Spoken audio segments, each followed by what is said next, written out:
All right, we're back. Weird things happening with StreamYard. Let's see.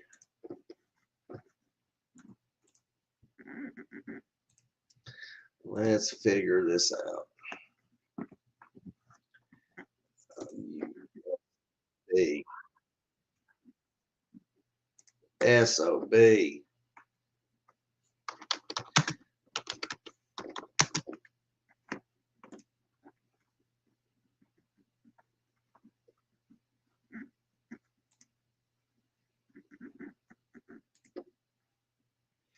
All right. Let's see. We got sound. Got sound. I hate this. All right, we're waiting on Dave to come back. Sorry about that.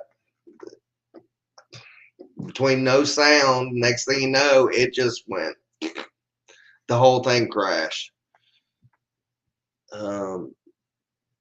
Yeah. All right, Dave, I sent you a link. Let me see if I can send it.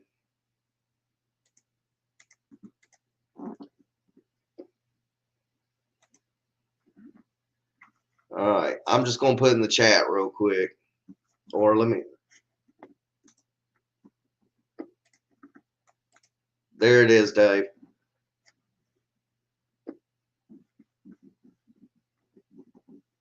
And then I'll remove it.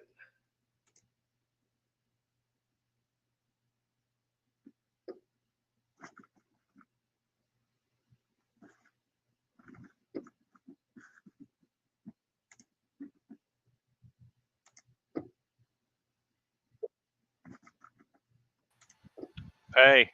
Hey, we're back. Let me double my mic. Ooh, no, I lost sound, and the next thing you know, StreamYard just went. All right, sounds good. Hey Are you guys, back? All right, I'm we're back. back. All right, so while we're at it, you got your shop. We talked about it, which you got a load of stuff in your shop. Yeah, I Um, carry everything you need to build a quad. So I sell like full kits for like 5 inch and 3.5 inch drones. I also have everything you need to build a 7 inch drone. Um, and if you want to build some really crazy monster stuff, I'll even build that stuff too. Like I've got the parts that you need for a lot of it. Um, all the antennas and guts and all that, everything you ever want in one place. But the thing about my shop is I don't carry junk. There is no cheap ass garbage in the shop at all. It's all good quality stuff that I use and that my friends use and that we have experience with and we recognize and use. It allows me to support it inside and out so that everything there, like I can tell you every little facet about how it works and how it operates and help break it down and make it easy for you. Support is really huge in this hobby where you're learning and trying to figure out how to get started. And that's where I'm a lot different than the other shops because I will talk to you all day long about drones and how to fix your shit and how to troubleshoot it and how to solve the problems. I encourage people to start with a kit. We do offer build services where I'll have a master builder build your quad for you from these kits, but I highly recommend you learn to build so that you can repair and grow as your drone grows and smash it absolutely. and put a new front end on it and smash it and fix it again and you'll be okay and able to just keep repairing instead of this mentality of like, oh, I broke an arm. This is now trash. I'm going to put it in a box and mail it away and pay $300 and get a new one. And it's like, no, dude, you broke an arm. You can get arms for $5, like carbon fiber arms for $5. Like, there's no reason that you should be spending hundreds of bucks and mailing your stuff away to have an arm replaced because that's going to inhibit your ability to fly and to push yourself if you're worried about breaking it and like the downtime that you're going to experience because of a break.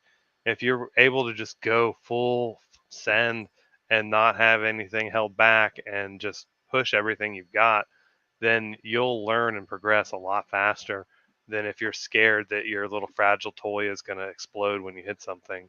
And that's why I really, really, really like the stronger, larger drones that are made out of carbon fiber. Everything on my site is built towards durability, freestyle, and made to bounce off of concrete. Like I really, really, really do throw my drones in concrete continuously, and I expect them to just fly away and not stop. And that's a high standard. But that's what it's all about for me, is that high standard, high quality. Well, Uh, and you fly so much. You fly basically every single day, and you test out a lot of products compared to most of these companies out there that basically, yeah, we got those. I couldn't tell you what they do, but we got them. right. I I'm not mean, carrying all the junk and like 10 different kinds of flight controllers and right? all the garbage that you got to sort through. Really just keep it simple with good quality stuff that I use and recommend and that I know where it's going to work well for you. And also the companies that are going to have your back too. So, if you get a DOA flight controller or something, T-Motor is going to cover you. They're not going to just be like, "Oh, well, you probably soldered it wrong. It's probably your fault." They actually will back it up and be like, "Look, we got you covered. If we sent you some DOA shit, we're going to take care of you." The same thing with the batteries. I take care. My batteries are made by China Hobby Line. I have them put an extra thick rubber coat or wrapper on them so that that thick jacket is just more durable and ready for concrete. And if you ever do get a DOA battery, because every cell manufacturer is going to send out batteries that are dead every now and then, I take care of it all in house. I just need a picture of the battery and I make it really, really easy. And I just send you replacements and you don't have to ship them back or anything. So, you're dealing with me instead of having to go email some dude in China and wait for a response. Like, I got you. Makes it nice and easy, and my batteries are cheap to begin with and good quality. They're like $20 for 6S batteries, and the more you buy, the more you save. Uh, there's the custom battery that I made, the Stay High Pack. That was Yeah, basically what I was talking about right before the stream cut off. It was me talking to these battery engineers from Upgrade Energy and them telling me about how they had all these cells and they had all this technology and they wanted to make me long range batteries to sell in my shop. And I was like, well, you know, I tend to just throw my stuff at concrete more than fly long ranges. And they were like, yeah, but your customers really want long range batteries. I was like, what I really want is I want those cells that you're talking about. I want to use those cells to build my battery pack, and it needs to be super simple. I don't want a bunch of crappy plugs on it that are like super low. Like you see these big like car size batteries that people buy right now, these power stations, and the yeah, power station's got a cigarette lighter on it, but it's a 2 amp fuse. It's like worthless 12 volts that you can pull off of it. I mean, it'll charge a cell phone, but that's about it. yeah. And I'm like, It's not made. I want to charge like 4 batteries at a time, maybe at 2 speed because I'm at a race and I'm being paid to fly. And the faster I can charge my batteries, the more money I can make that day. And so Oh, I'm like, absolutely.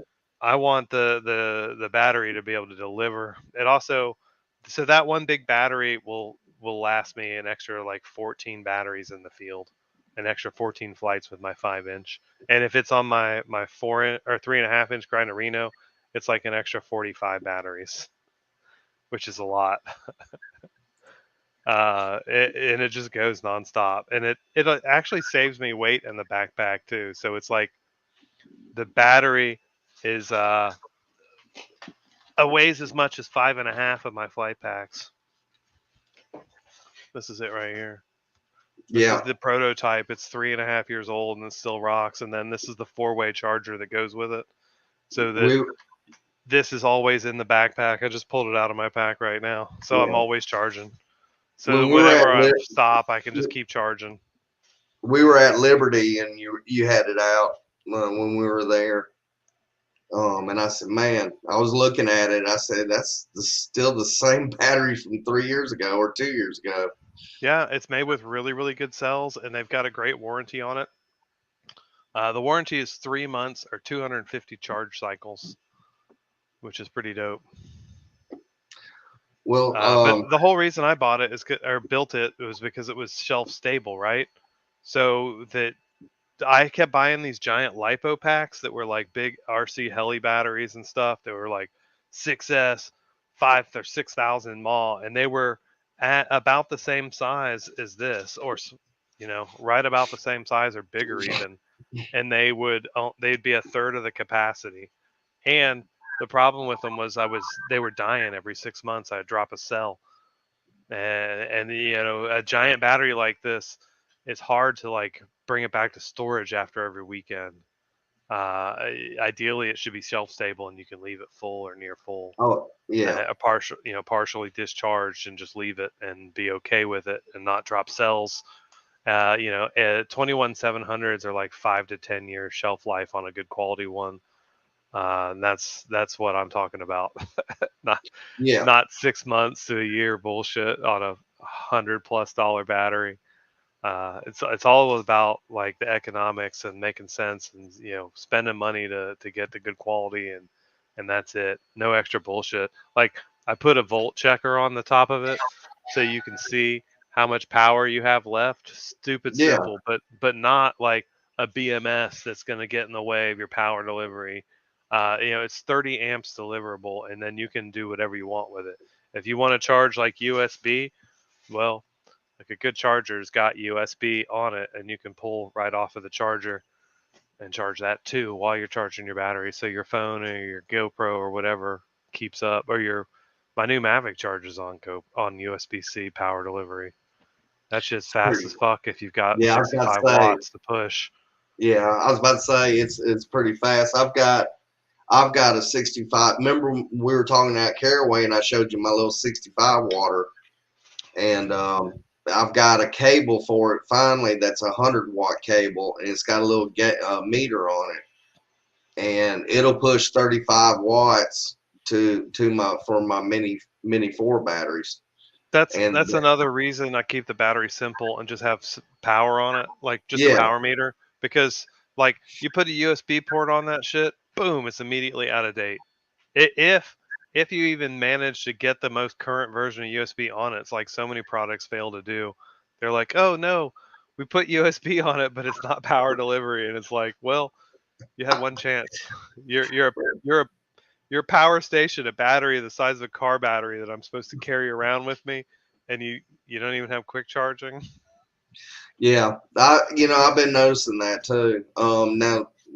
Now DJI, I'm not sure if theirs has fast charging or not on there. I remember at one time they were talking about certain, It'll charge their shit really fast.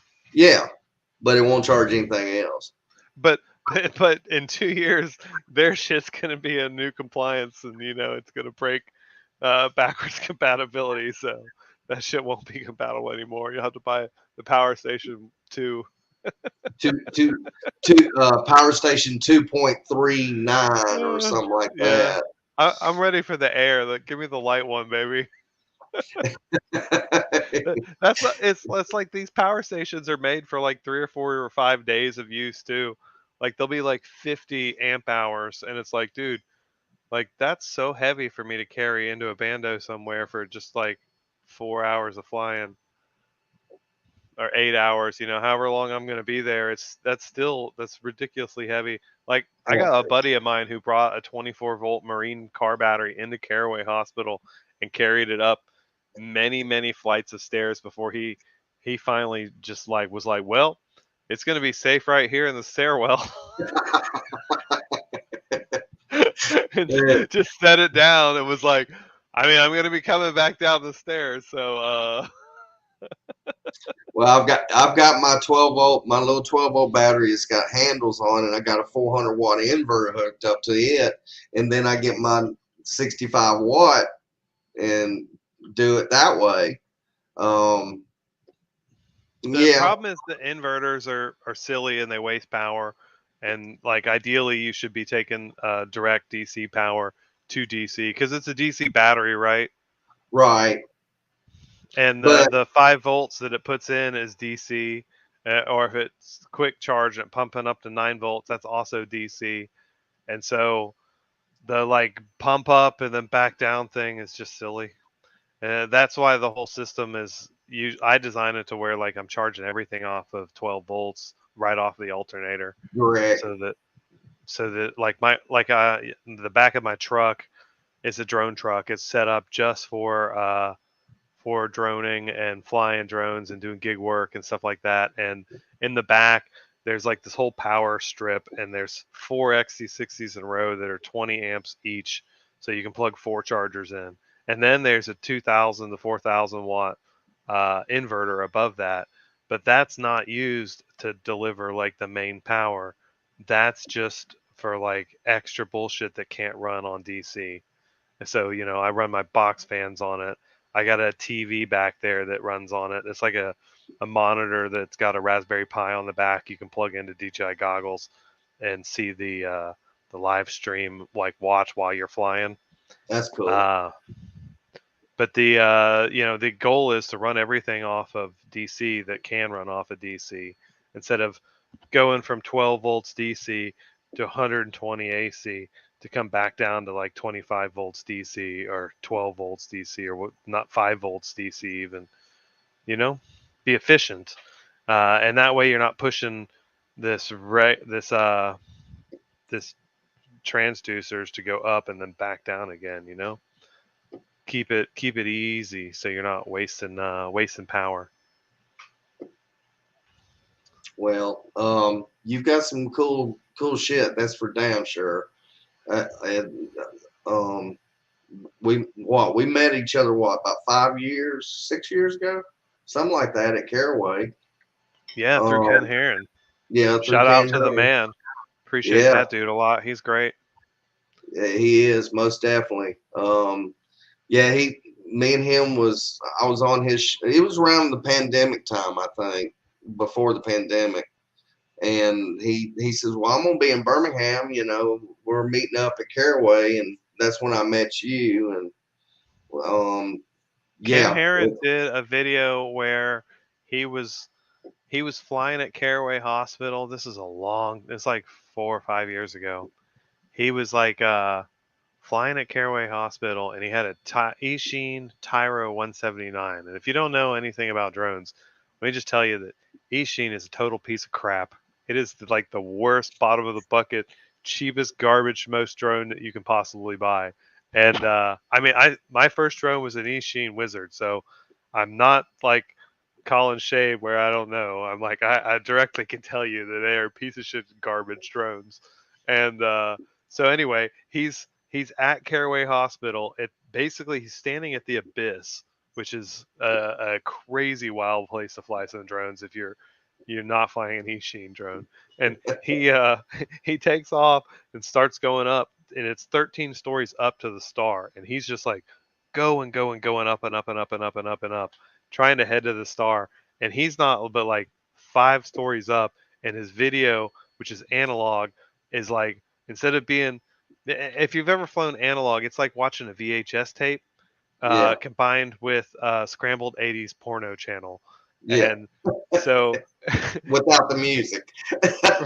right. So he immediately goes to scrambled 80s porno channel, and it's like rolling waves of color and black and white snow, and he can just barely see like this grid of windows as he's going up the side, and he's trying to climb up to the top. And as he's going up and up, he's like, "Oh shit, Oscar, I don't think I'm gonna make it, but I'm gonna just keep pushing. I'm gonna go for it. I can't see shit, but I'm going to the star. Damn it, I'm here for the star."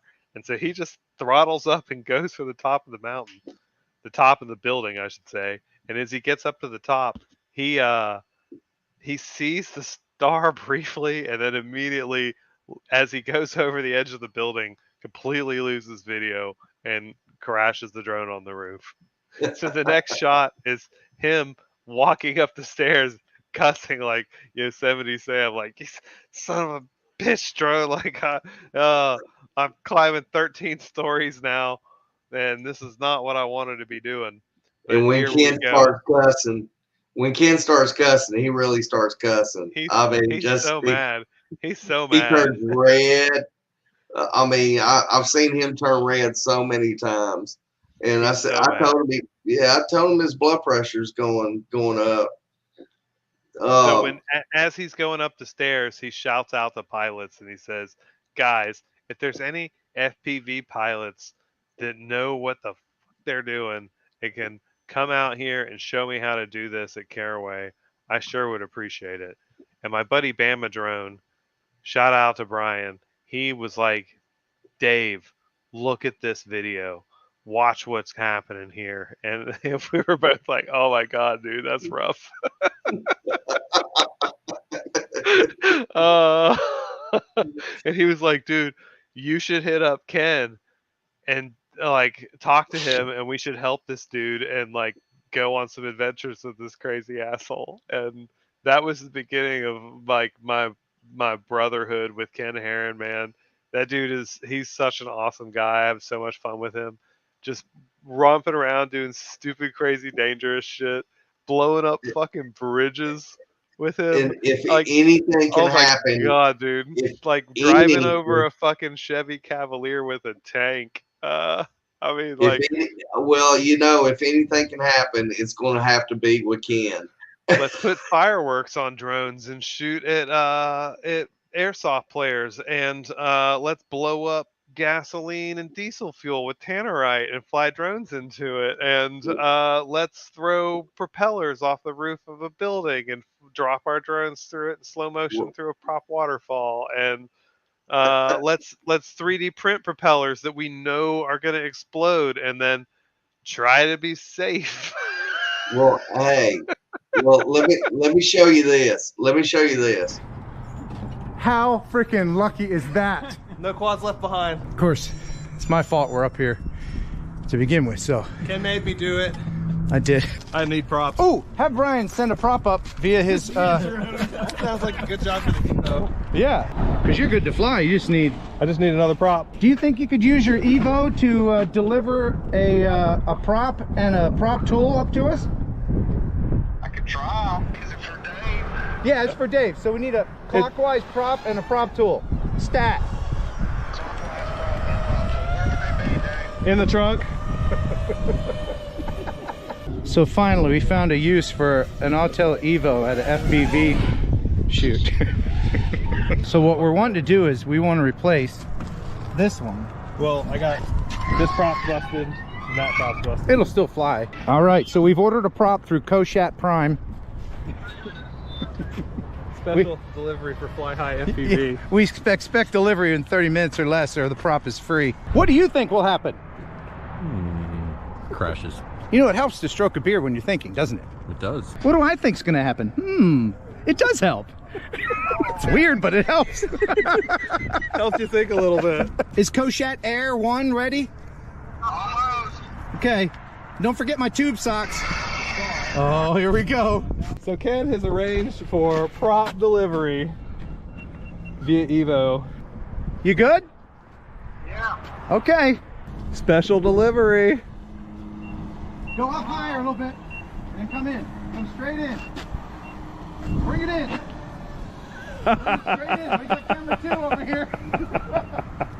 Bring it in there, buddy. Come on. Bring it in here. Oh, Okay. my God. Maybe not the world's fastest, but it's pretty fast. All right, I'm gonna put the phone down. He's turning the camera. He's looking straight down. Here he comes, Ken. Come on. You got it. Come on. A little bit more. A little bit more. All right, kill it. Kill it. Hang on tight. Yes. Yes. Excellent. We did it. Oh yeah. Touch and go there for a minute, but we got it. Oh, he even used an orange. He even used an orange rubber band. There's your delivery, sir. There you go. Oh, that was fun. Oh, it was fun. With the weight on it, Ken, it was adjusting itself. Oh, it And that's was? why I was trying to be careful with it, because when I let go of the sticks and start moving forward, it started going down. Oh, we probably should have turned off obstacle avoidance for that stunt.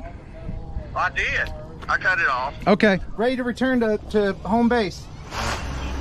Thank you, Philip Air. Coshatt Air. That doesn't sound fresh, does it?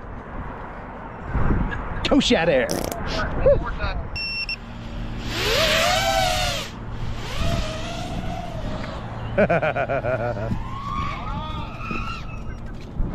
Yes. Yeah.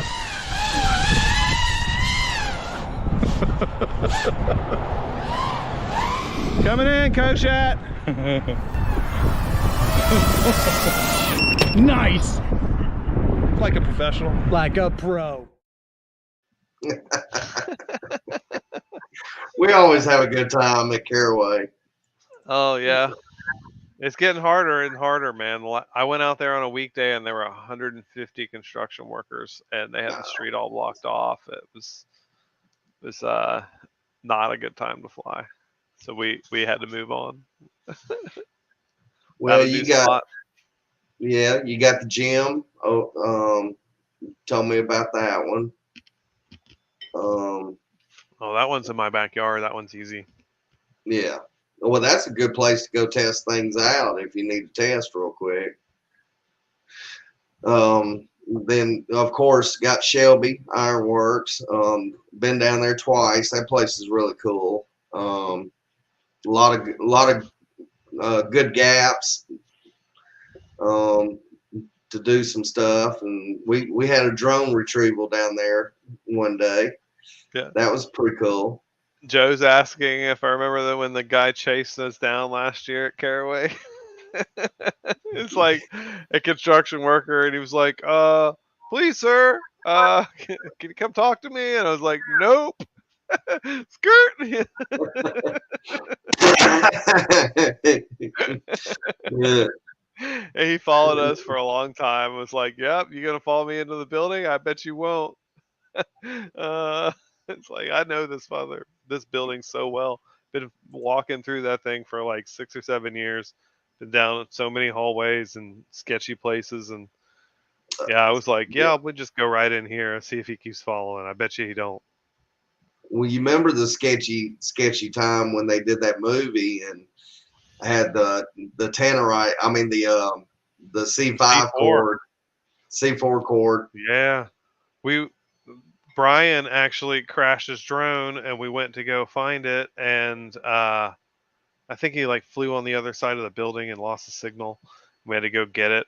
On the way back, we were walking back, and he had, Brian, he's always real safe, so he would have his piece with a flashlight mounted underneath it, and he would be using his flashlight to walk through the building, so that we could make sure that we could safely walk through the building, right? And so he was showing us the way with his piece, and he walked down this hallway and looked, and when we looked down the hallway, the first thing he said was, holy shit, Dave, I think this thing's wired to detonate. I was like, what?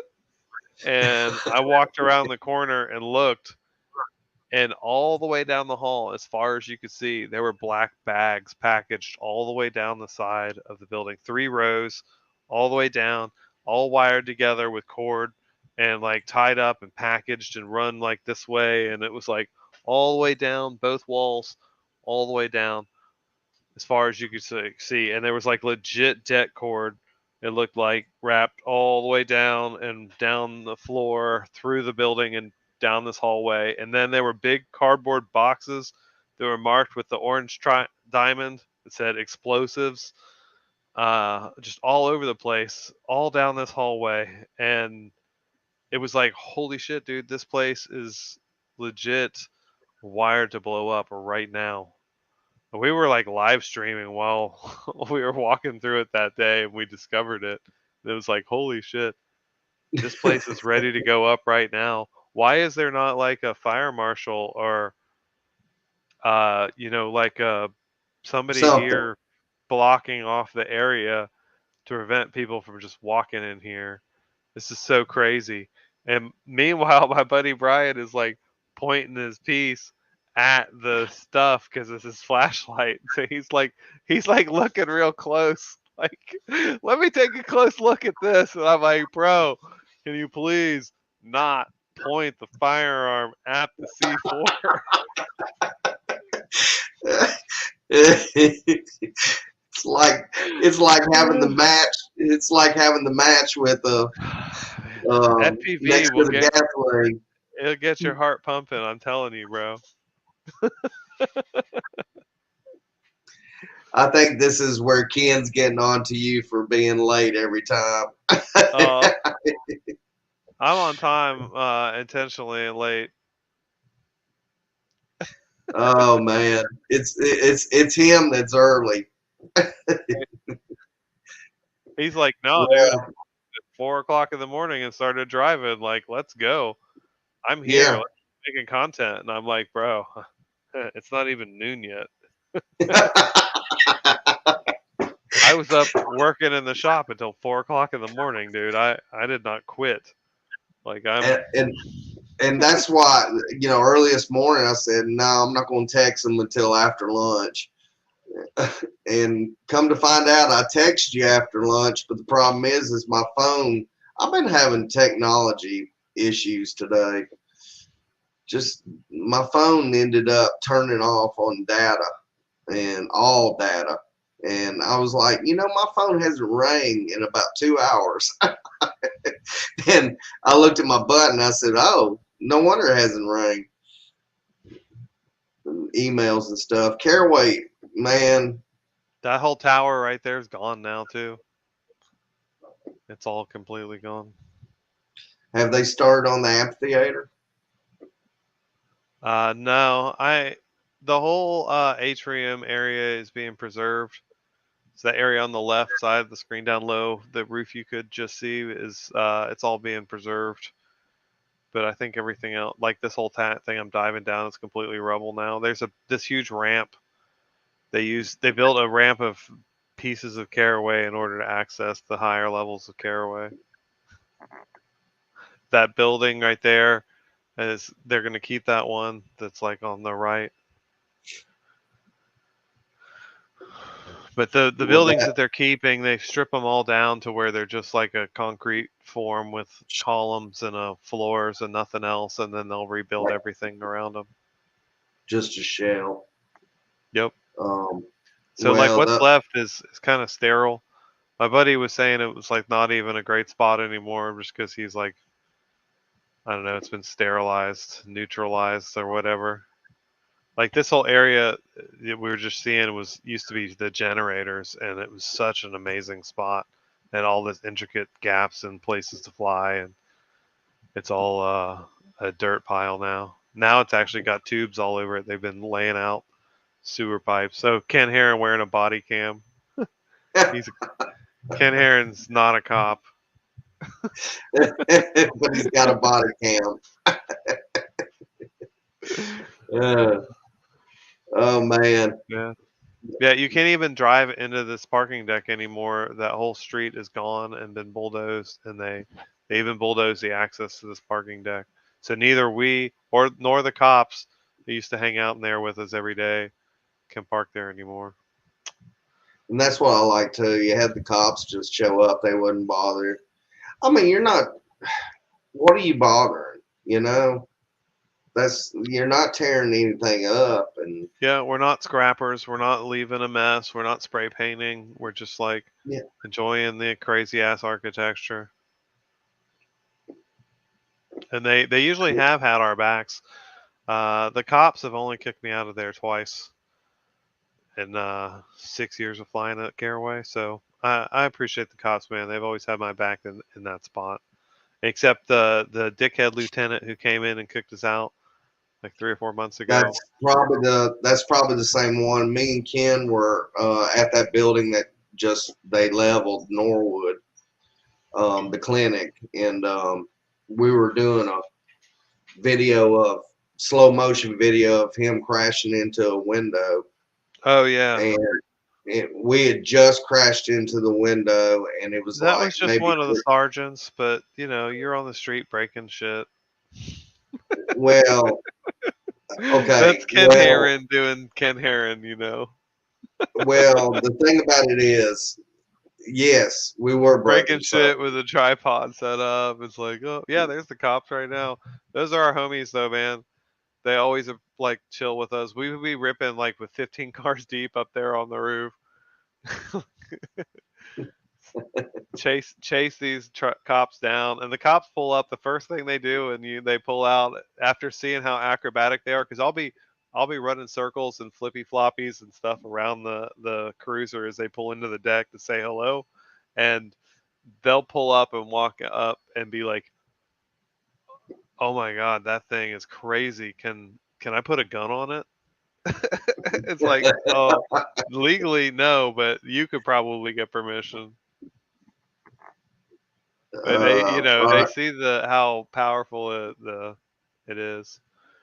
The difference between lithium polymer and just polymer, uh, really, there's two main categories. There's lipo and Li-on. A lipo is like flat cells, like this or like this.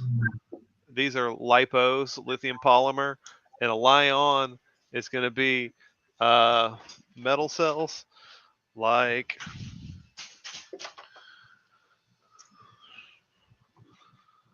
these, like 18650s or 21700s or various other sizes that have like a metal casing. These are rolled, and uh, the lipos are flat. The big difference is lipos are very, very volatile and will deliver a ton of current really, really, really fast. And these are not volatile; they're shelf stable and will deliver a larger capacity for a longer period of time.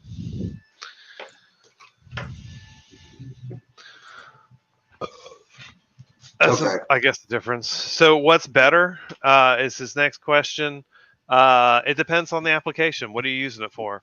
If you need lots and lots of current, like you're pushing a drone and you want to like go balls to the wall and send it, then a lipo 100%. You want those flat cells because they can deliver way more current and just get all your energy out as fast as possible.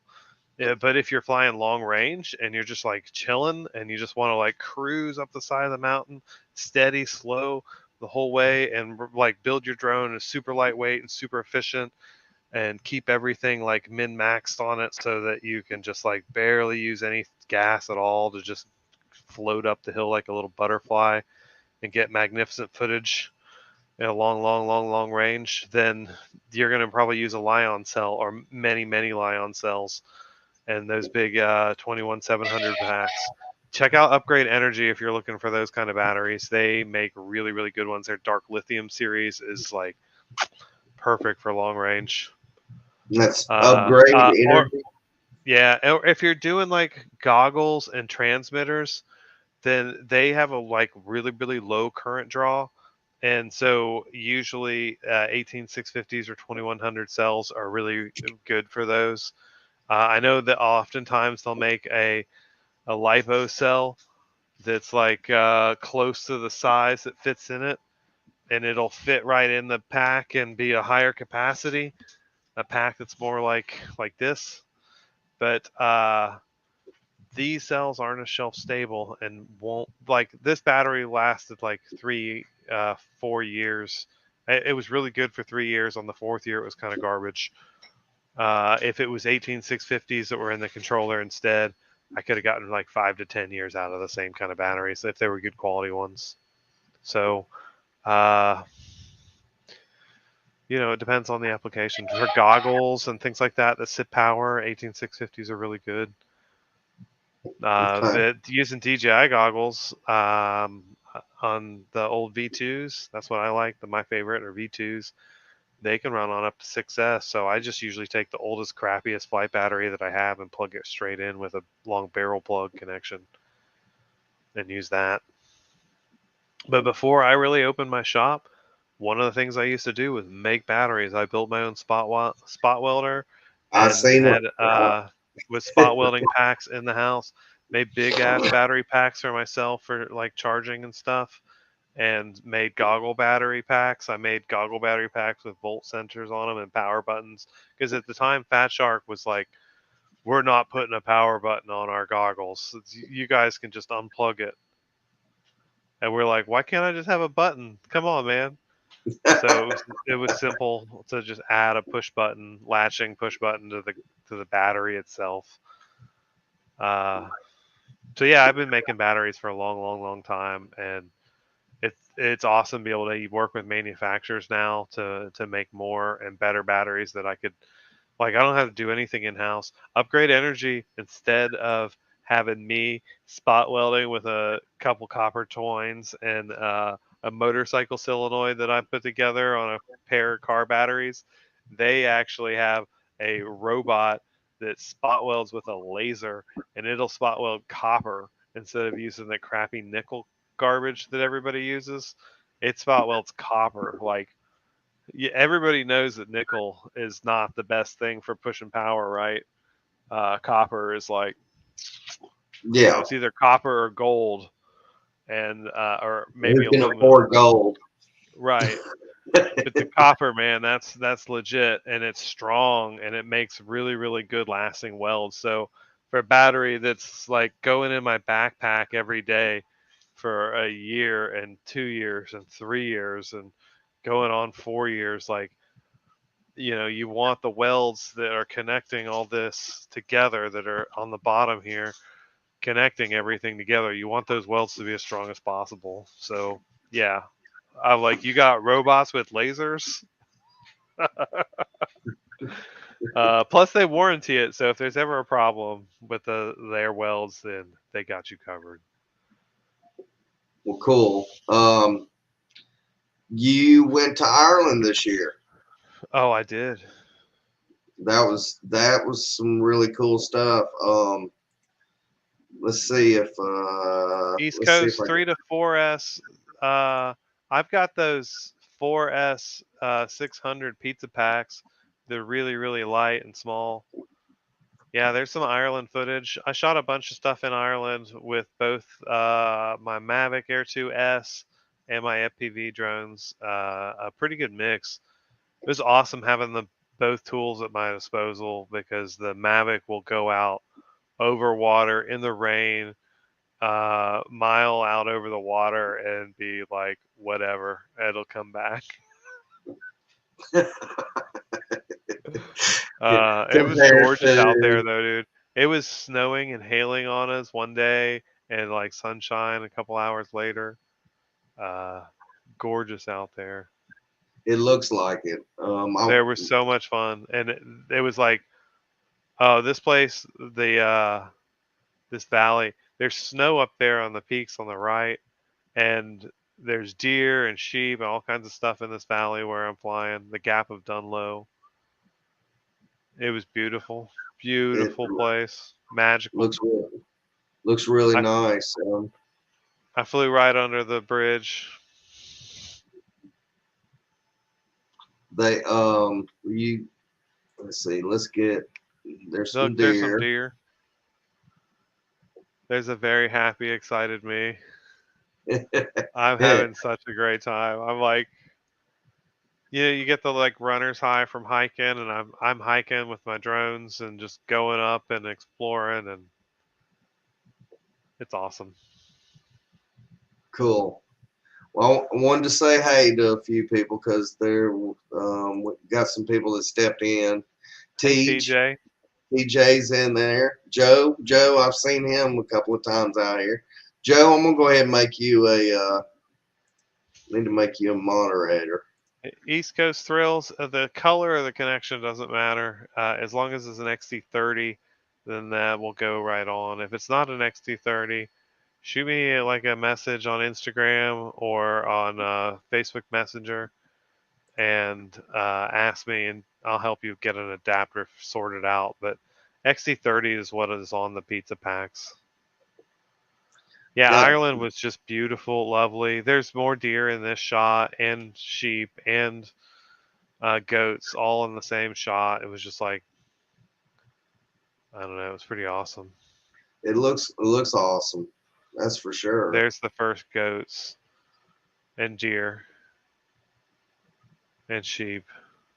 They didn't really freak out over you. I guess they didn't Oh have man. time. I mean, I guess I am flying down that mountain, bro.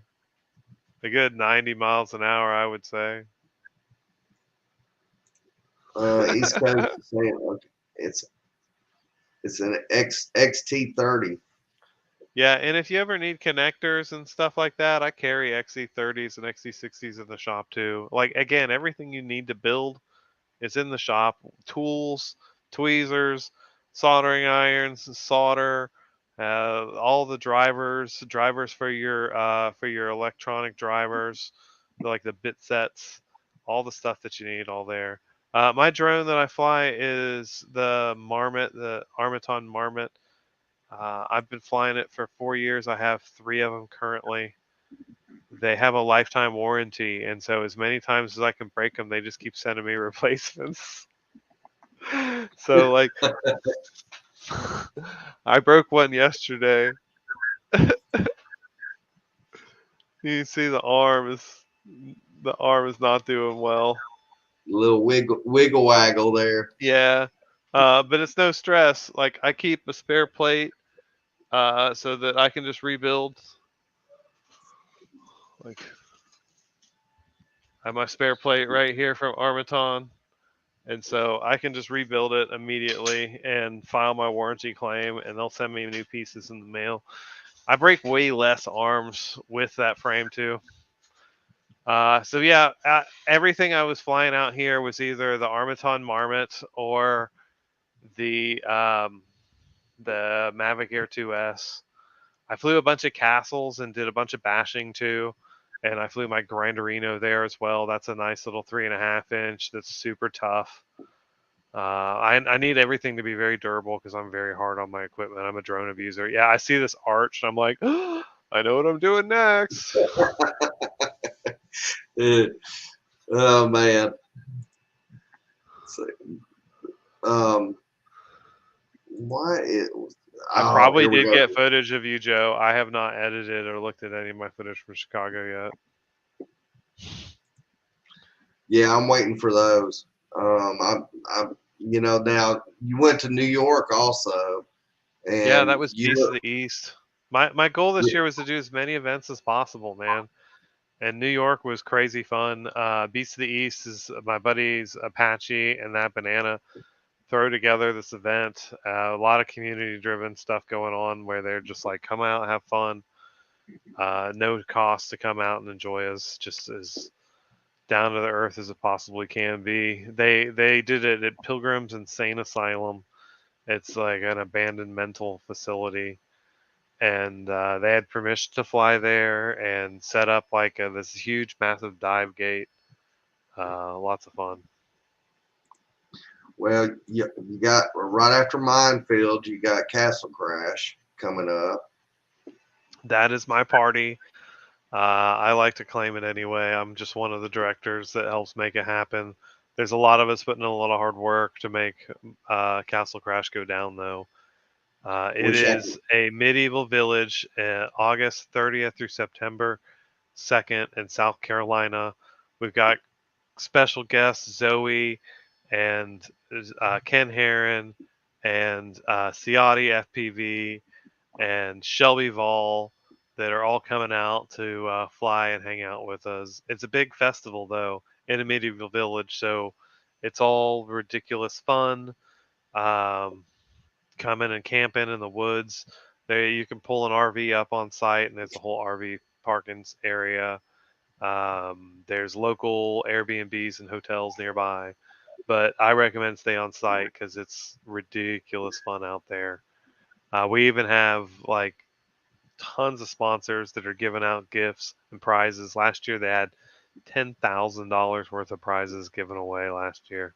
So like 100 wow. pilots. This year we're hoping for 150 pilots, and we're taking volunteers as well if you want to take part. There's links on my link tree that'll get you over to donate. And we're looking for people to volunteer who will come out and sign up and just come out and help. They need to work a couple shifts, but you get a T-shirt and you get a special green dog tag, and you get early access to the event. So if you want to come up on Thursday, then just sign up and volunteer and do some shifts with us and help us on Thursday with the setup, and that would be much, much, much appreciated. We want like a third of the people who attend the event to volunteer because it's a community-driven event, right? And Oh, so absolutely. we want everybody to be signing up to volunteering, so that like literally we're the boots on the ground making the event happen. That's the way it's always been. This is the third year doing it, and we've gotten more and more efficient at it. So And you're ridiculous. not having to work. You're not having to work the whole weekend or anything. You've got times Uh, where I you can work go. I work all day. I play all night. There you go. Okay. Well, Uh, and y'all the don't. first day, Friday, is like icebreakers and lighter on events and more on like open fly time. And we have like a talk from Zoe. She talks about flying 3D, how to set up for 3D, and like what to expect and how to get started. Um, we have Aaron Ciotti talking about micros and a Q&A session with him where you can ask him your questions about your micros and how to fly better and how to build better. He's a master builder. He's built hundreds and hundreds and hundreds of whoops and 5-inch drones. He's been ultralight 5-inch drone builder for like as long as I have been. I would say he's been at it and ripping hard for forever. Um, yeah, lots of good times. Shelby Vall's going to do a wing thing, talking about wings and ripping wings. You probably get some good chase footage with my LEDs. Go fly around the castle with Shelby through the front park. I would. There's three flight lines so that there's always somewhere to fly and you don't have to wait in line for too long to get access. We do shut down like one of the flight lines to do events. Saturday is like all day events, lots and lots and lots of fun competitions.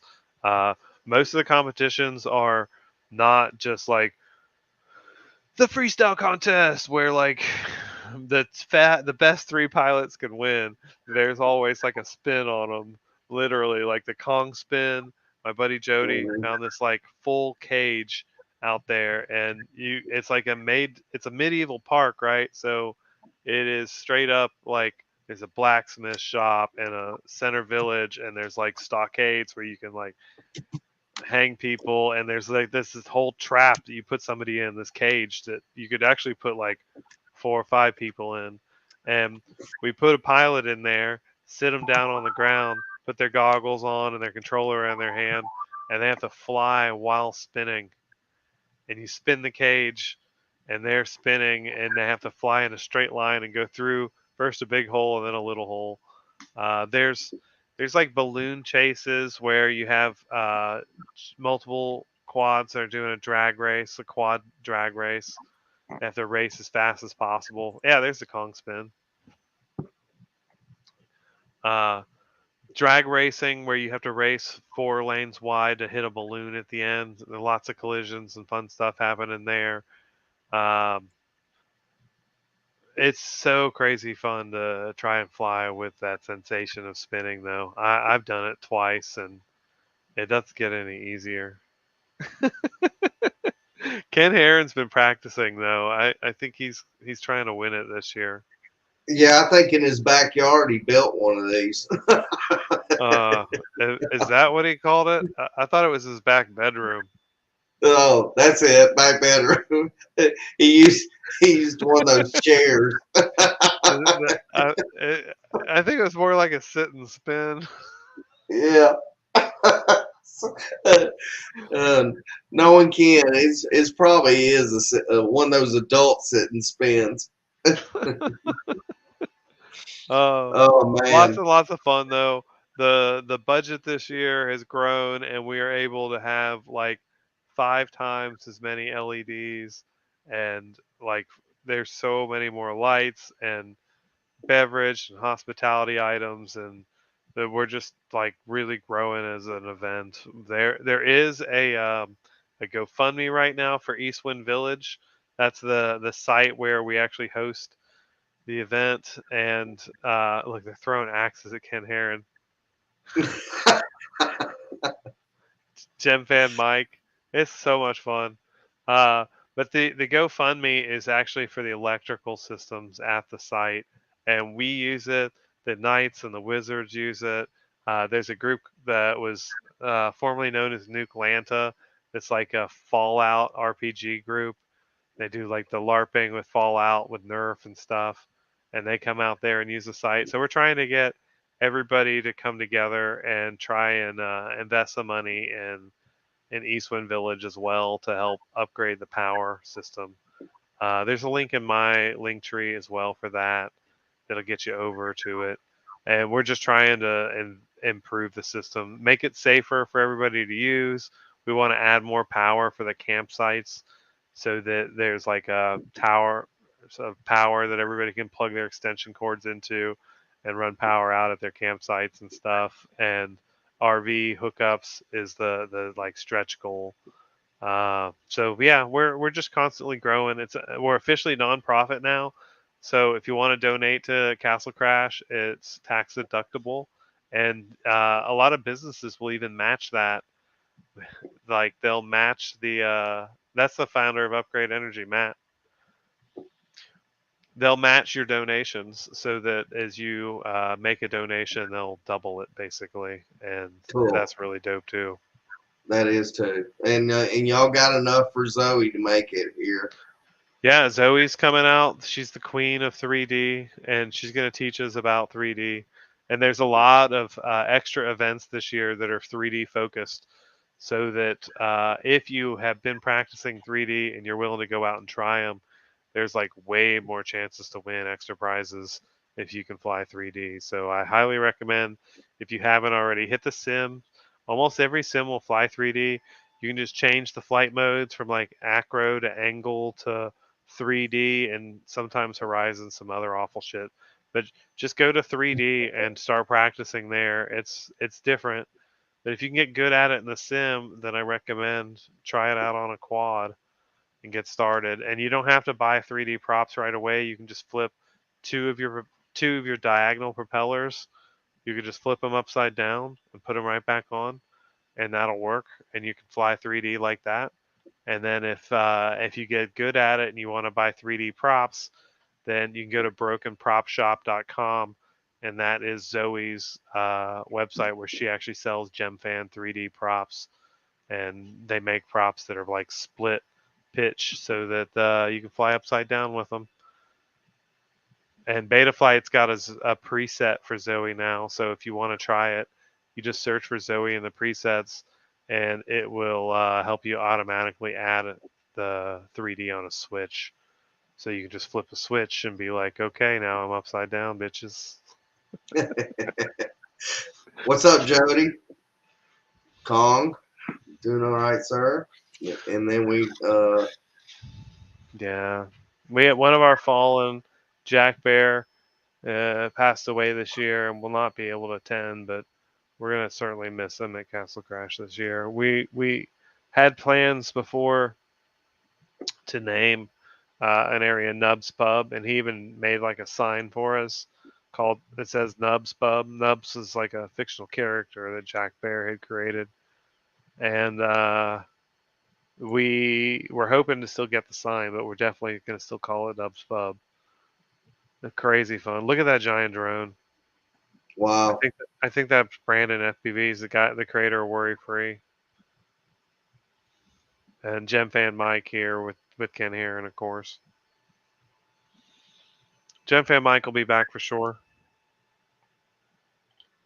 I wish I could make it up there for sure. That's cool right there. I mean, I mean, do you have to have two sets of everything for those props for that thing to run right? I mean, you're gonna have left and right, two sets. Yeah, it's eight props. including your ESCs. 2 ESCs, 2 4-in-1 ESCs, How did and I'm just trying to a figure out. really expensive flight controller that has 2 plugs for 2 ESCs.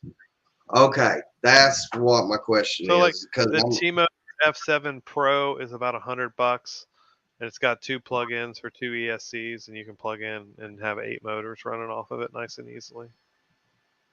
It yeah, also has because like, Bluetooth and Wi-Fi and all that dangness. I can't believe Ken's actually flying it. Oh man, people are bold to let Ken do stuff like that. I, Uh, they obviously didn't see him wreck that $25,000 drone. I did. when remember when he crashed Keith's? That when it's completely obliterated because he tied a drone. He tied like a $1,500 drone underneath Yeah, like a $2,500 drone, and it yeah, blocked all the sensors, and it wouldn't come back down. It just went up uh, and up and up and up and up and up and up and up and up. And then finally, it just kicked the bucket. And was like coming down really fast now.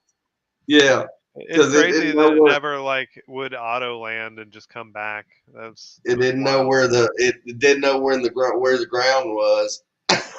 But like normally they would just be like, okay, well, I'm just gonna lower power and come down now. But it was like, no, I'm so close to the ground, I've got to go up. Yeah, it wasn't nice at all. But he's flown my Evo, and I It survived. it survived. Now I've got the Mini 4 Pro, and then He's honestly he's getting really good. He's like 5 years into FPV. I mean, yeah, he is getting really good. I mean, I wish I could start getting better and better at what I'm doing, but keep putting in the stick time, dude. Fly them packs every day. I need to. I've been flying this Avata a good bit. I flew it not long ago. But I can't wait to fly it up at Minefield because it'll be the first time I've ever flown the Avata up there. I want to Oh I yeah. want to I want to find some gaps. I want to start gapping a little bit. My issue is I've got to I need me and you need to go through it real quick because I'm still having channel problems where I'm bleeding a little bit. I've Did you tried get the ham everything. file yet? Do what? Did you get the ham file hack yet? Which goggles are you using? The goggles too. Did you get the ham file yet? Yes, yes, I did. I'm not sure if it took, but I Well, got it. if you're on 40 megahertz and you have 3 channels, then it took. I think it did. I'll have to look at it. You said And 40? yeah, once it takes, it's there forever. And like no firmware updates or anything get rid of it. It just stays there. I think I did. I think it did fix it. I'll have to look at that. You said 43 channels. Yeah. All right, I got that wrote down. Yeah. I'll Now, look at it. if you're wanting to not cause a lot of interference, turn it down to 20 megahertz or 10 megahertz, and it'll be much, much, much less interference. Like when we meet up with everybody, we make everybody fly it on 10. So Well, I mean, we're that's trying to something. get a lot of pilots up at that point. Normally, when we do a meetup and it's just us on the weekend, and there's like 5 or 10 pilots or whatever, and we're all just taking turns, we stay on that 50 megabit, which is the 40 megahertz. We stay on a 50 megabit carrier, and there's 3 pilots that fly at a time, and we just take turns on 1, 2, and 3. Well, we'll talk to Ken about that too, because I've heard from some of the GPS community that we need some GPS time to fly too, in between with the That's FPV and stuff. that's fine. The GPS pilots, all they need to do to be safe is to turn their stuff off of dual band and put it on 2.4 gigahertz. 2.4. Okay. And as long as they put it on 2.4 gigahertz, then they can safely fly. Now, we don't want them to do is hover close to the pilot's goggles, like the pilots that are flying. It can really kind of blast on them. You remember I did. Remember I started Uh, walking up to you and you go, "Hey, you're bleeding into me." And I said, I'll Minefield see is you. Minefield's a classic place to get blasted by a bunch of GPS pilots. And it has happened. And most definitely. Now, Not so much at we'll Castle Crash. At Castle Crash, you're more likely to be blasted by an FPV pilot.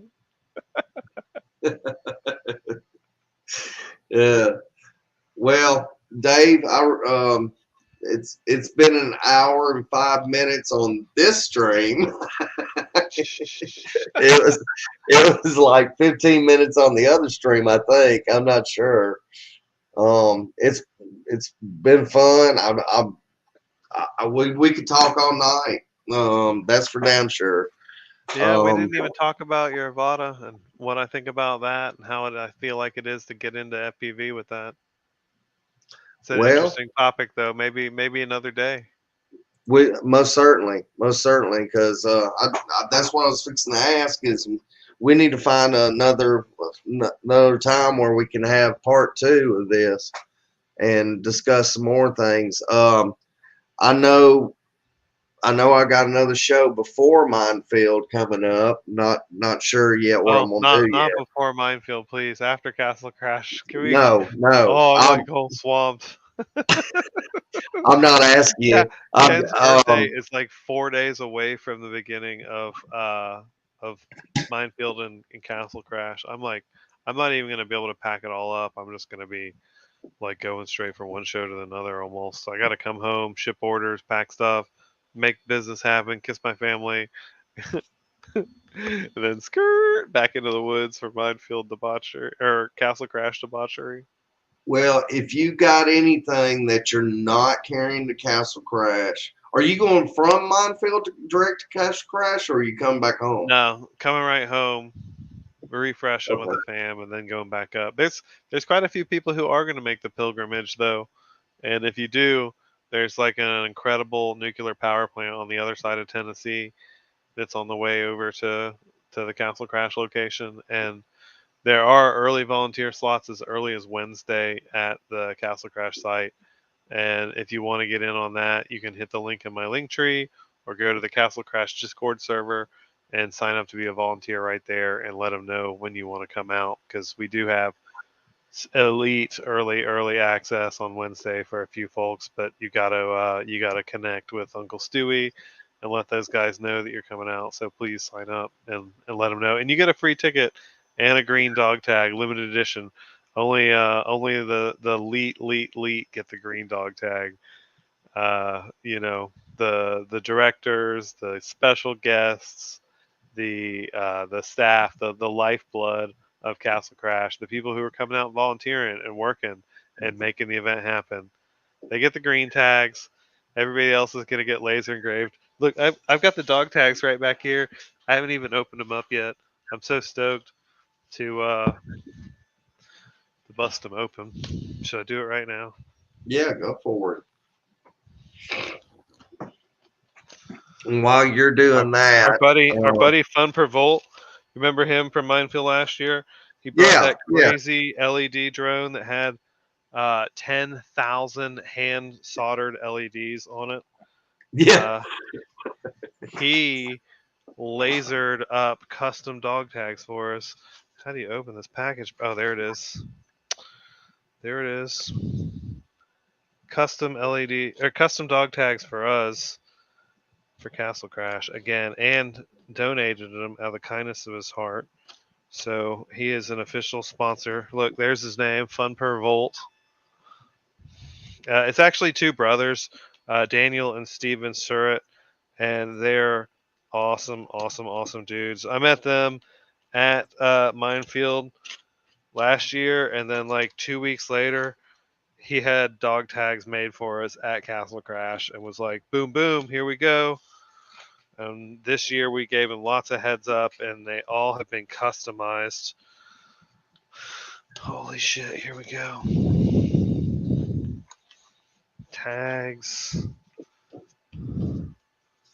and chains and Fun Per Volt.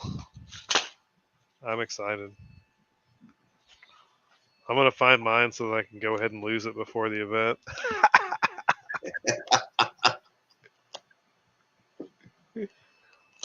No, I'm not going to actually do that, but all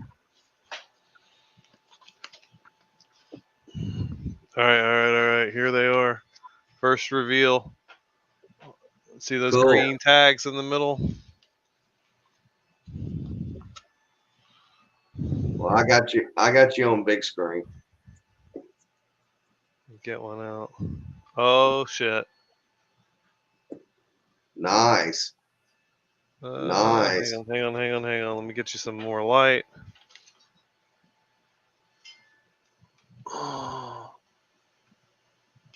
Oh, that looks so hard to see. Come on. Focus. Focus. It's like trying to get my face That's face out of there. Focus. Come on, camera. Come on back a little bit. Go back with it a little bit. All right, now do it. Slowly.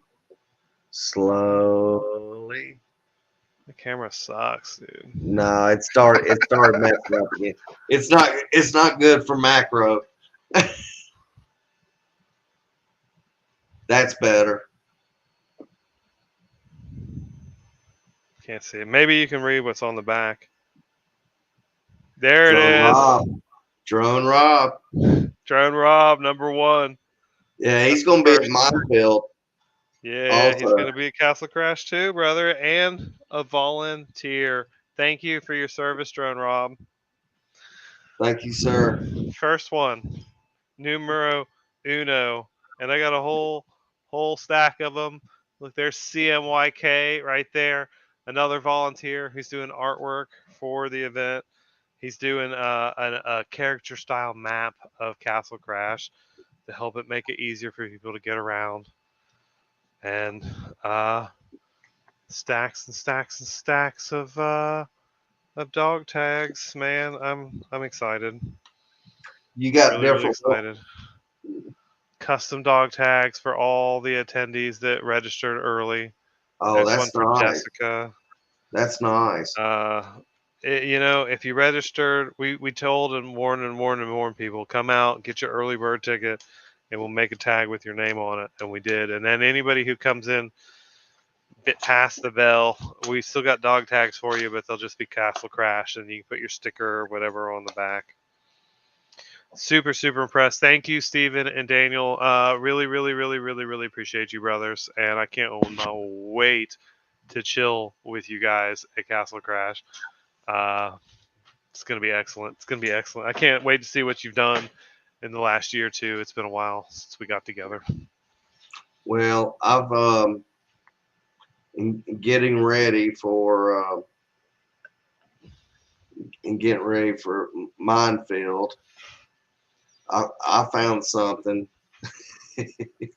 and I even made a song for. Let's see if I can share screen. Share.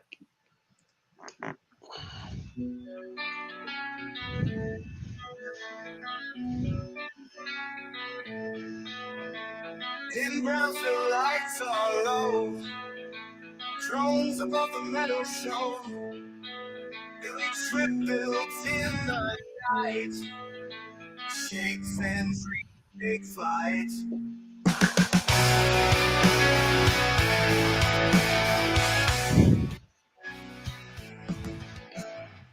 Get some Sora AI. Yeah. Does a good job. It's pretty impressive.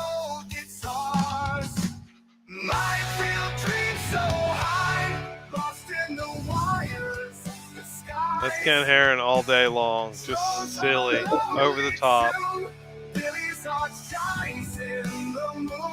It's awesome how much the city welcomes everybody too. Like the mayor and the chief of the fire department are out there getting ride-alongs, and like Joshua Bardwell took the fire chief and the mayor on a FPV joyride. Yeah. I don't know. Definitely a fun place to be. It is a fun place for sure. Yeah, and there's free camping there. You can camp out in the field right there at Minefield. Be there in the middle of it for free. There's hotels nearby, and lots of fun out there. Lots of fun.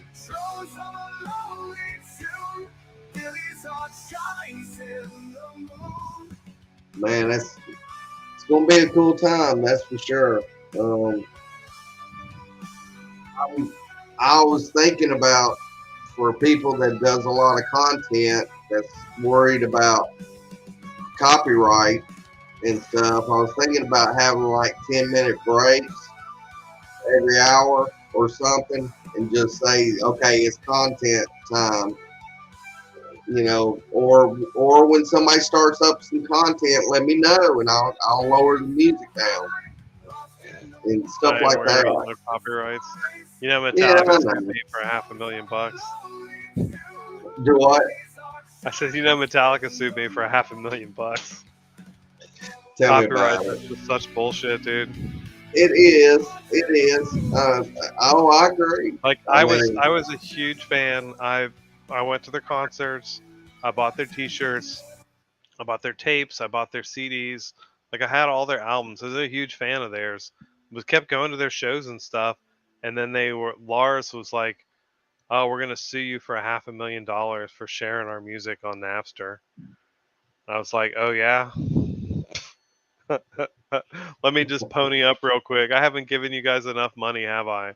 Clearly, like the T-shirts and the ticket sales and the albums and all that. None of that was enough that I owed them $500,000. It was like, nah. You guys can go fuck yourselves right now with your copyright bullshit. tell me about it. Oh man. Well, Dave, man, I really do appreciate it. I can't wait to see you up at Minefield. That's for damn sure. I got to holler at Jody sometime this week and get together on him, and because we're supposed to be getting a Well, let's place go flying together. 2 weekends from now. We'll be flying. Not this Where weekend, but next. we're at. I don't know yet, man. We hadn't even figured out this weekend yet. Well, I know I can't do anything this weekend. Me too. I'm booked up. We're tubing. We're going tubing down Limestone. Nice. I think I'm taking my little girl to a water park. It's Alabama times, man. Tubing is fun. Where are you tubing at? down at Limestone, down there at Bulldog Bend. Oh, that's my favorite, man. Don't forget, if you pay the truck guy an extra 25, $30, he'll take you up to the up patch. And if he drives you up 3 fences up, you can go picking for them mushrooms in the magical field. And that field up there is really stacked. Always is, especially after this week. There's been so much rain. Yeah, Yep, I'm yeah. telling you, it's prime pickings for a fantastic magical journey down the river. Did what was it? My wife turns around today and she says the girls are saying with all this rain that it might be too high to go down. And I turn around and I said, well, that's okay. We'll just go to Alabama Adventure then and go down the Lazy River. If y'all worried about it. My advice for Bulldog Bend is always the same. It's wear good shoes, like good like tie on sandals to kind of like don't let go of your feet, and that way you've got something to kick off the rocks. And then also I recommend jean shorts, like something that's going to protect your ass from shreddage. And then the last thing is you can usually get a free tube for your cooler. So Yeah. get an extra tube, stick your cooler in the middle of it, tie your cooler onto it so your cooler doesn't drop through the middle. And then you'll have a rolling beverage or whatever station Yeah, as you roll. we've got swim And shoes. put your cell phone in an otter box or Oh, one of those no, Pelican cases or whatever. So you I'll got tell you something, what I got. a dry box or dry bag to in your cooler to bring it all down. I'll show you what I got. Hold on a minute. As soon as I find it. And yeah, Well, don't forget that the man with the truck will take you up to the extra field for a little extra greenbacks. yeah, he will. I've got Yeah, a dry bag. he knows what's in that extra field, and he'll drop everybody off at the main field, and you just sit in the back of the truck with your tube and just smile. Oh, And man. everybody will get out and go down to the river and start swimming, and you just sit in the back of the truck and smile. You go, can we go up to the 3 fields up, please, sir? I want to Oh. take the long trip. I want the long way around it. Oh, Totally worth it, I swear. It takes a little bit longer to get there, but well worth the ride. well, cool. We'll need to do that. I need to check that out. It's the Alabama special, man. Bulldog Den. All right, Dave. Man, I really do appreciate it. We need to do this again another night, for sure. Have a part two. Go through some other stuff, and we'll talk to some of the beginners out there. We'll get some Yeah, more man. people, and we'll start talking about how what's the best beginning for some of them that's trying to get into FPV. We're all The we're route, FPV, how to get there and where to start. I mean, the quick and easiest answer is get on the simulator and practice. If you've got a computer, even if it's a crappy laptop, you can probably play a simulator on it. Uh, but the start practicing where it doesn't cost you anything to reset, and you can use the same controller that you buy to fly your drone to fly the simulator. Most of them will plug in with USB, and you can fly your Tango 2 that you're going to fly your quad with, or your DJI controller, or your ELRS Boxer, or the Pocket, whatever. The Pocket's like $65. Is a great starter radio and good for flying around in the house and stuff. And go from there, man. Once you get competent in the simulator and you can fly in acro mode and get around and have fun and not smash right into the ground immediately, then I'd say you're ready to start thinking about which drone you want to get. And yeah, I like a 5-inch. Start with that. It's super dynamic. You can do anything. You can put a GPS on it and fly long range. You can shoot cinematic footage with it. You can bounce it off of concrete and do freestyle. They're just very, very able and potential. There's like a 14-to-1 power to weight ratio on my drone. So, with that much power, you can pretty much do whatever you want, right? You need that's to add true. an extra thing on it. It don't matter. It don't care. It's just gonna take that and go with it. 3.5 inch is a little more friendly for like parks and stuff like that. If you want to like fly around parks a lot, which is a great place to learn, is a big empty park.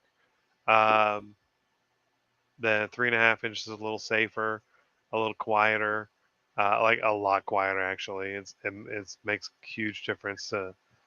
The 5-inch quad is like angry hornets. 3.5 is like, oh, there's a hummingbird over here. It's a Karen finder, that's for sure. Yeah. Whoops are okay for, especially if you want to fly indoors. But I don't enjoy the whoops outdoors that much. The ducks and all is like a big drag essentially, and so I prefer duckless quads. Really, 3.5 inch, 5 inch is where my fun spot is. And then if you want to do long range stuff, the 7-inch is pretty dope too. But I would definitely get comfortable with a 5-inch before you go up to 7. Oh, absolutely, absolutely. It's like flying a beast, that's for Yeah, sure. yeah. So And Mavic stuff too, man. I really enjoy it. And I've been flying Mavics for 12 years, so a lot of experience flying commercial Mavic work and getting paid doing 107 gigs and stuff. Um, Tuscaloosa was it's a really lot of cool. fun. A lot of fun. Oh yeah, When Tuscaloosa was the that, demolition of the Tutwiler building, that and was that was really all cool. FPV. That there were 8 drones filming the demolition, and they were all pulling away except for me. I'm flying right into the fucking fireballs. Well, if yeah, all y'all need to go out there and check that out for sure. It's on Dave's channel, Yeah, if you just and Google search Tutwiler implosion or Tutwiler explosion, you'll find it. University of Alabama implosion. that was Yeah, for you'll find it. Wilson Wilson Construction. What construction was it? Nelson Aerial Nelson. Productions and Dearborn Drone Company. And Dearborn is my partner that did Sloss Drone Derby with me. And we're going to be doing Sloss Drone Derby again. That's another one. It's right here in Birmingham at the Sloss Furnaces Park.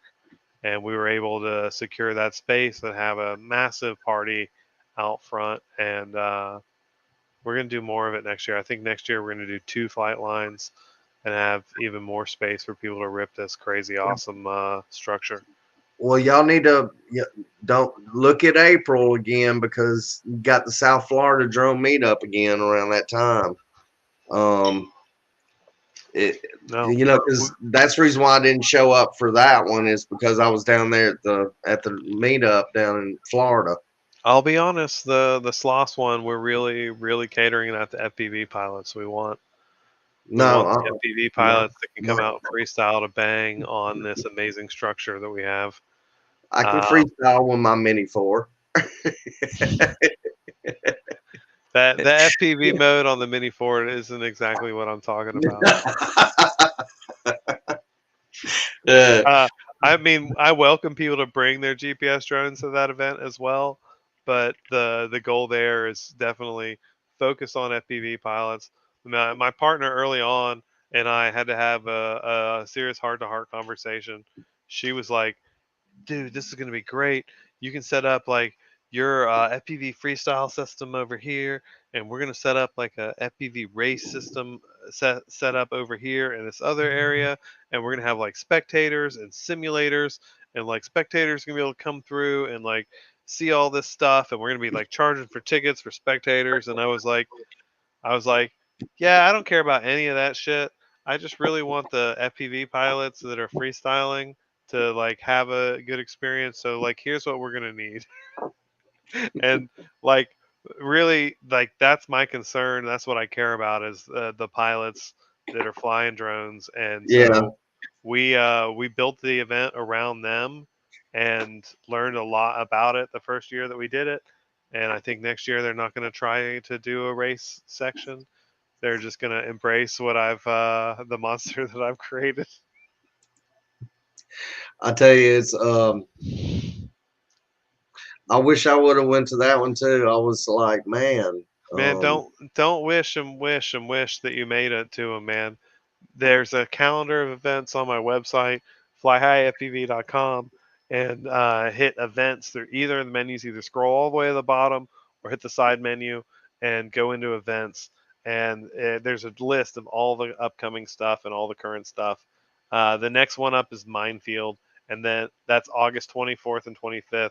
Castle Crash is August 30th through September 2nd. And there's the next one after that is FPV Fest in the UK. It's going on. There's another FPV festival, and it's called FPV The City. It's a tiny whoop festival in the Canada, and their Marcel Off Access is throwing that one. And I'm a sponsor of all these events and trying to make more events happen. So yeah, come out and check the site and see where they're all at. will do, will do. I do. I want to go. I want to try my best to go as many as I can. That was my goal this year, dude, and I made like 6 or 7 events. You're doing like that's good. a lot. I don't know if I'm going to make that many next year, but Well, next year we're looking at Spain in late September. awesome. That will Spain be is amazing. That'll be really cool. Get ready, man. You have FPV ready by then. Yeah, I need to be. You I'm saw the thinking about. footage I got, bro. I know. I need to get. I need to do something. Oh, it was fun. It was a lot of fun. I will say that Mavic did hard work out there in Ireland, man. It was like, oh yeah, sea spray and thunderous rain, and we're just gonna go out across the ocean and pucker the fuck up and go with it. And it was like, yeah, let's go. I bring it back. The car is completely covered in water. The drone's completely covered in water, and I'm like, whoosh, whoosh. How was I will say that drone is at the bottom of a salt marsh now. It is no more. Rip. Rest in peace, Mavic Air 2S. I like my Air 3 though. It's plus one better than the old drone. did how was the TSA with that? TSA isn't too bad, but the batteries, I would recommend plan on an extra like half hour to an hour to pass through an airport with batteries for sure. When I Because was going when they're I gonna was slow going you to down, Florida. and for me, it's like a whole box full of them. You're allowed to carry like 20 big lipos, and I usually have every single one of them. So it's like all my Mavic batteries, all my 6S flight packs. I had a bunch of 4S batteries I brought with me too, and all my GoPro batteries all in one lipo bag. And every time I go through 2SA, they just pull me aside, stop me, and they're like, you got a lot of batteries in here, sir?" And I'm like, "Yeah, I'd fly drones. I've got lots of batteries. They're all safe." And they're like, "Okay, we're just gonna have to scan it. We're gonna take your bag apart, and then we're gonna scan it again." And man, the pictures when you look at the X-rays of what my batteries look like stacked up cell by cell after cell after cell Big after old cell after bomb. cell, with wires all like sticking up out of the top. Oh man, it looks bad. It looks real bad. But It then they looks like open a it up. bomb. They open it up and they look at it and they're like, "Okay, bro, we're not gonna look in it and search at it, but we're gonna we're gonna pull this aside and lay it again and take a closer look from another dimension." And then they're like, "Okay, you can get through it, no problem, no problem." Well, when I was going to South Florida, I had my Avata batteries, had my Mini 4 batteries, and then I had of course, my GoPro batteries and all that too. And they said we're out of overhead bin space, that you're going to have to check your bag. And I said, well, I'll give you fair warning. There's lipos in here. hmm And they said, well, how You're gonna have many? And you're gonna have to check somebody else's bag, honey. I said, there's 12, there at least 12 to 15 lipos in there. Why are you carrying so many lipos? And I said, I because I fly fly drones drones. and I record with my GoPro and, stuff like that. And she goes, well, we can't check it. And I turned around and I said, yeah, you're right. You Yeah, can't.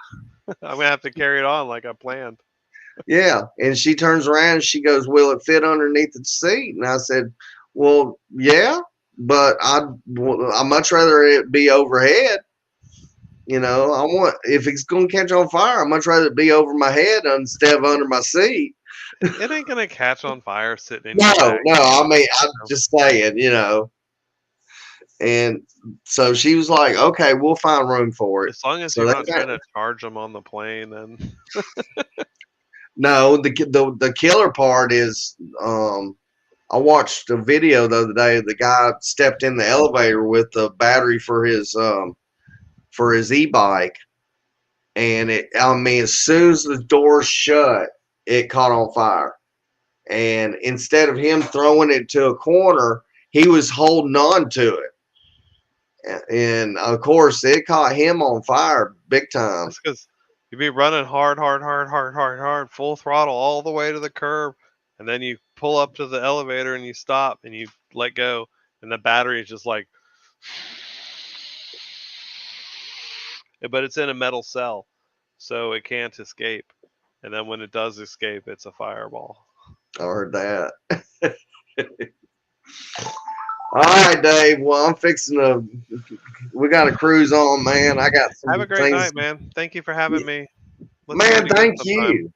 I want to thank you for, because I appreciate you always been a stand-up guy ever since the day I met you.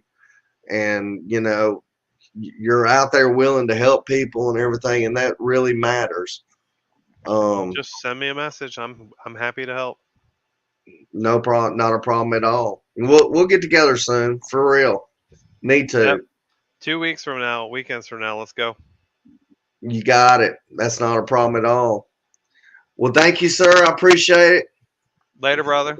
And thank all y'all. There's that looks like Dan's out there. Joe's still out there, maybe, possibly. Later, Barkley. Later, Barkley. You lurker, you.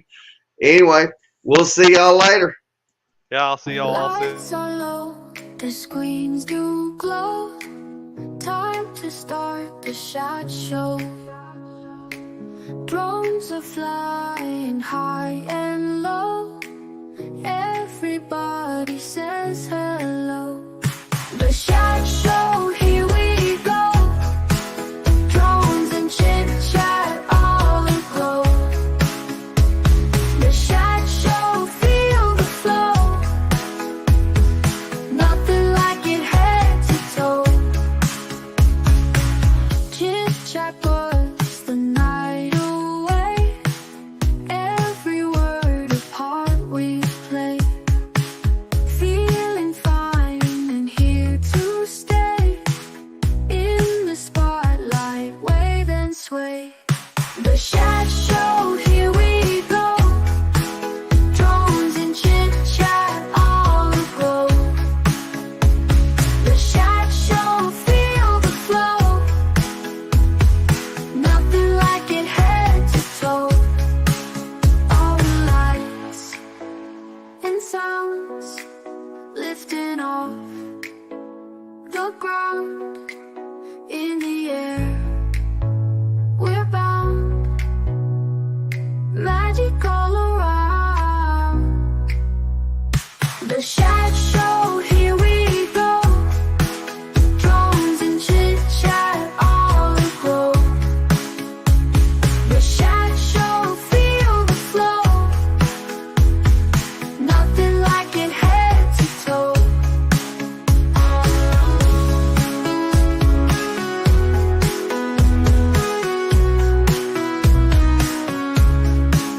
All the lights and sounds lifting off the ground. In the air, we're bound. Magic all